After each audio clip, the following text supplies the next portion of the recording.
Oi, gente! Hoje nós vamos falar de plantas de cobertura para fruticultura. Bom, gente, o que são plantas de cobertura, ou também conhecidos como adubos verdes? Pode ser qualquer espécie cultivada com o objetivo de melhorar as condições físicas, químicas e biológicas do solo, como por exemplo, crotalária, feijão de porco, guandu, nabo forrageiro, margaridão, braquiária, amendoim forrageiro e muitas outras. Para que cultivar coberturas vegetais nas entrelinhas de um pomar? Bom, lembrando que para trabalhar com coberturas vegetais na fruticultura, a gente sempre tem que trabalhar na entrelinha, ou antes da implantação da cultura a gente pode fazer em área total. Aí depois a gente pode manter na entrelinha o ano todo ou em determinada parte do ano, né?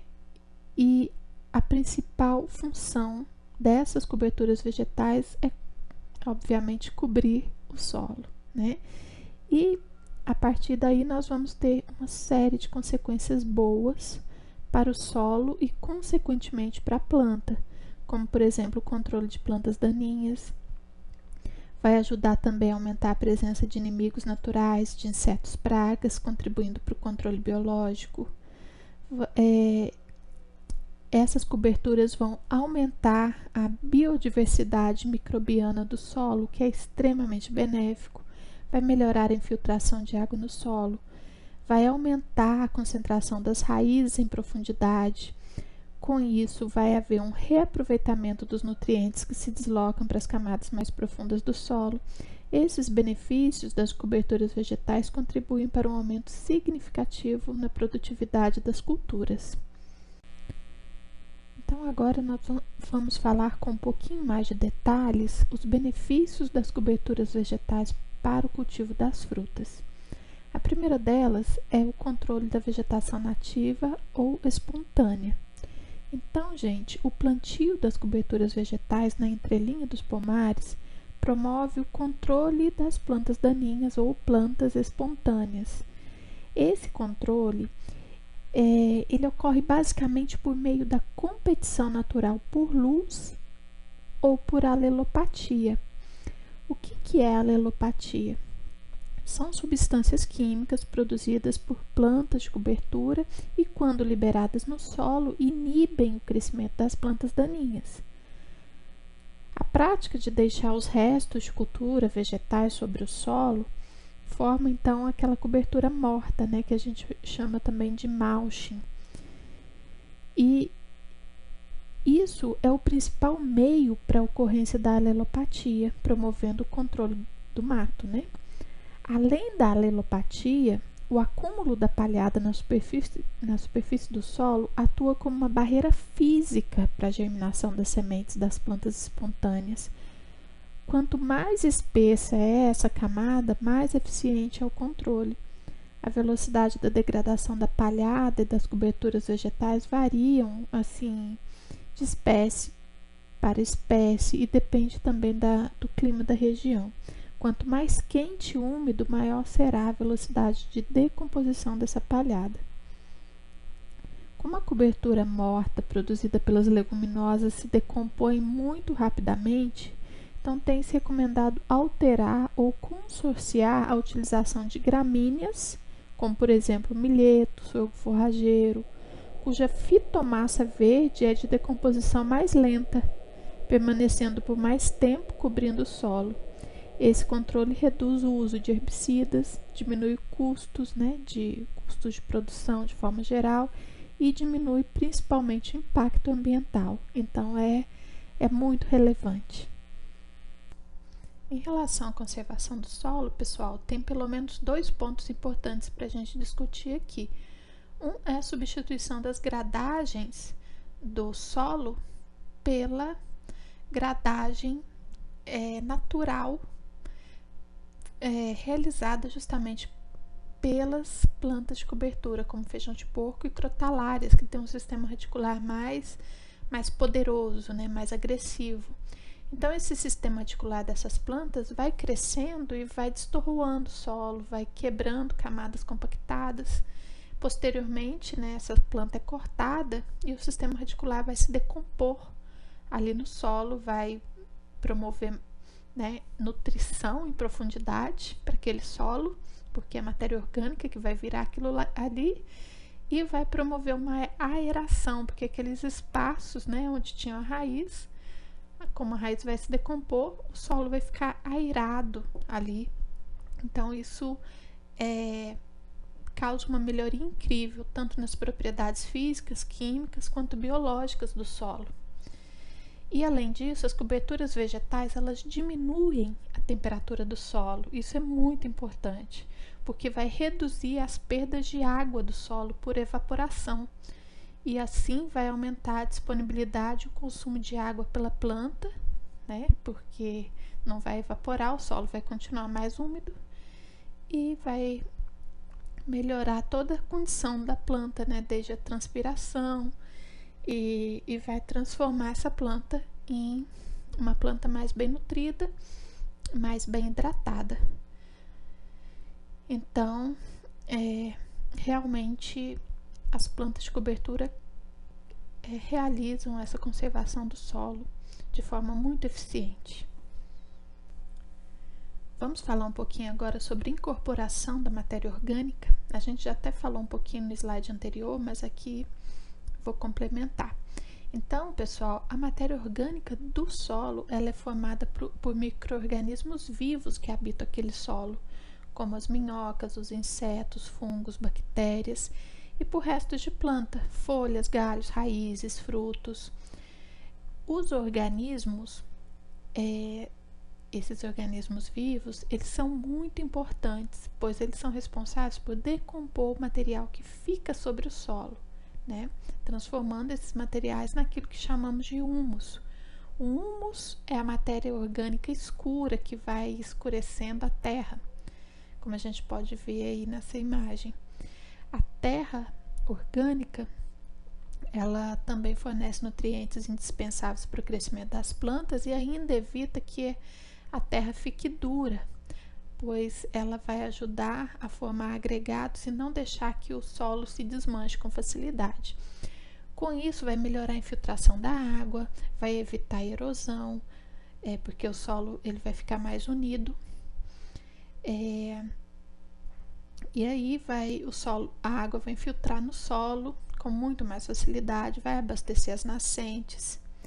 Então, o cultivo de coberturas vegetais ajuda a aumentar a quantidade de matéria orgânica do solo. Primeiro porque essas plantas elas produzem uma grande quantidade de biomassa. O que é biomassa? São os ramos e as folhas, aquilo que está em cima do solo. Depois, né, com a roçagem da biomassa, parte desses resíduos é convertida em matéria orgânica do solo e a outra parte será utilizada por micro-organismos vivos, como uma fonte de energia mesmo. Então, em segundo lugar, as coberturas também aumentam a matéria orgânica do solo por meio da decomposição das raízes mortas, como a gente já falou anteriormente. Então, são duas frentes, né? Nós vamos ter a matéria orgânica acima do solo, que vai virar palhada, vai proteger o solo, vai alimentar a planta, e a matéria orgânica embaixo do solo, que é a decomposição das raízes.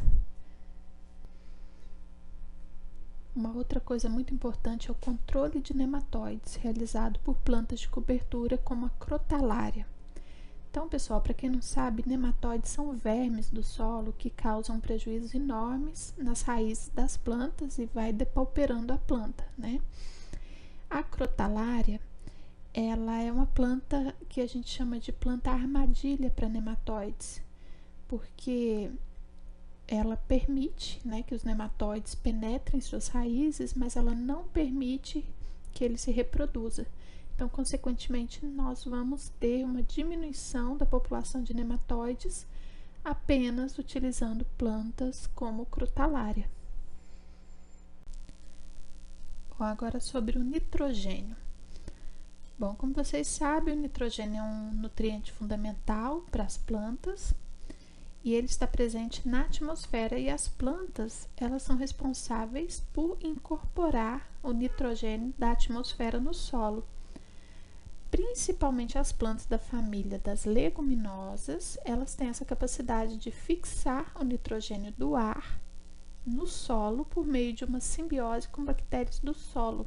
Essas bactérias são do gênero Rhizobium. Só que a gente não sabe se elas vão estar em grande quantidade ao ponto de, né, fornecer, auxiliar a planta nessa questão do fornecimento, da fixação do nitrogênio do ar. Então é importante que a gente inocule o Rhizobium, né? Então a gente consegue comprar o Rhizobium em casas de produtos agropecuários ou na internet, e nós vamos misturar o Rhizobium com a semente das leguminosas. Vai ter um Rhizobium, um gênero próprio, né, para cada leguminosa. Uma leguminosa muito importante que a gente pode fazer isso é a Crutalária, é uma leguminosa. Nós temos também o amendoim forrageiro, outra leguminosa, feijão de porco, outra leguminosa. Então, isso funciona bem com a leguminosa, embora existam trabalhos que mostram que gramíneas também têm essa capacidade, tá? Então, já se sabe, né, que essas plantas, elas conseguem absorver esse nitrogênio do ar com a ajuda das bactérias. E como que a gente sabe se está realmente fixando o nitrogênio? Quando a gente vê os nódulos no sistema radicular, como nessa imagem. Então, esses nódulos, né, são colônias do Rhizobium. Inclusive, a gente pode reutilizar esses nódulos, né, em outros plantios para, junto com a semente, para ir, né, reinoculando o Rhizobium em outros momentos. Então, dessa maneira, os micro-organismos do solo, eles retiram o nitrogênio do ar, transformam em substâncias orgânicas e repassam às plantas, que vai incorporar isso no seu tecido. Então, é uma coisa assim fantástica, muito interessante. As plantas de cobertura também proporcionam maior disponibilidade de água no solo. A gente já falou também um pouquinho sobre isso. Então, o manejo do solo com coberturas vegetais contribui diretamente para uma maior capacidade de retenção de água no solo e manutenção dessa disponibilidade, né, por mais tempo, tanto nas linhas de plantio quanto nas entrelinhas dos pomares. Então, também mais uma vantagem assim importantíssima do uso das coberturas, das plantas de cobertura. Então, tudo isso, gente, vai reverter em produtividade do pomar. Então, nós já sabemos que o manejo de plantas de cobertura tem contribuído para o aumento da produtividade dos pomares. Esse aumento de produtividade, ele está associado, como já amplamente mencionado nessa apresentação, a melhoria dos atributos físicos, químicos, biológicos do solo, em especial a relação do aumento da matéria orgânica, fixação biológica do nitrogênio, proteção do solo contra efeitos de erosão, descompactação do solo, controle de plantas daninhas, que mais?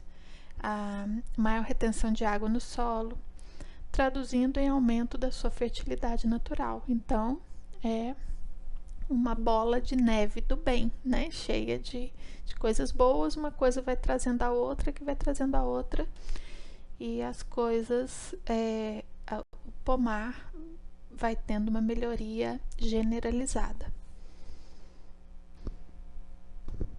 O manejo das coberturas vegetais nos pomares, de forma geral, gente, também promove melhoria na qualidade dos frutos, seja em relação a ganho de peso dos frutos, seja em relação à melhoria do sólido solúveis à acidez, que é uma relação importante, denominada Rachel, né?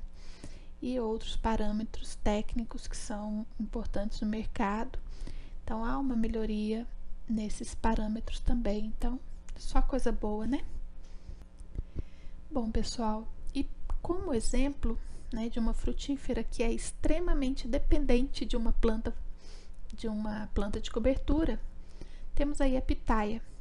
Então, a pitaia, ela se adaptou muito bem com o amendoim forrageiro. Então, hoje em dia, é recomendação de plantio. Plantou pitaia, plante também o amendoim forrageiro para fornecer, né, uma proteção para essa planta, já que o sistema radicular dela é bem superficial e muitas vezes aflora, né, no solo. O sistema de plantio dela, por ser diferente das demais plantas, também por essa questão toda dela ser epífita. Então, ela precisa de uma proteção extra para esse sistema radicular, além de todas os outros benefícios que essas plantas proporcionam, que a gente já viu desde o início dessa apresentação. Então, já que a gente finalizou falando de pitaia, eu gostaria de apresentar para vocês o curso que nós criamos, né? A equipe Agro Aqui criou um curso de pitaia e o link está na descrição. E se vocês tiverem interesse, dê uma olhadinha lá, porque é um curso muito completo com tudo que você precisa saber para fazer uma plantação, um cultivo bem sucedido de pitaia, tá bom? Muito obrigada pela atenção de vocês.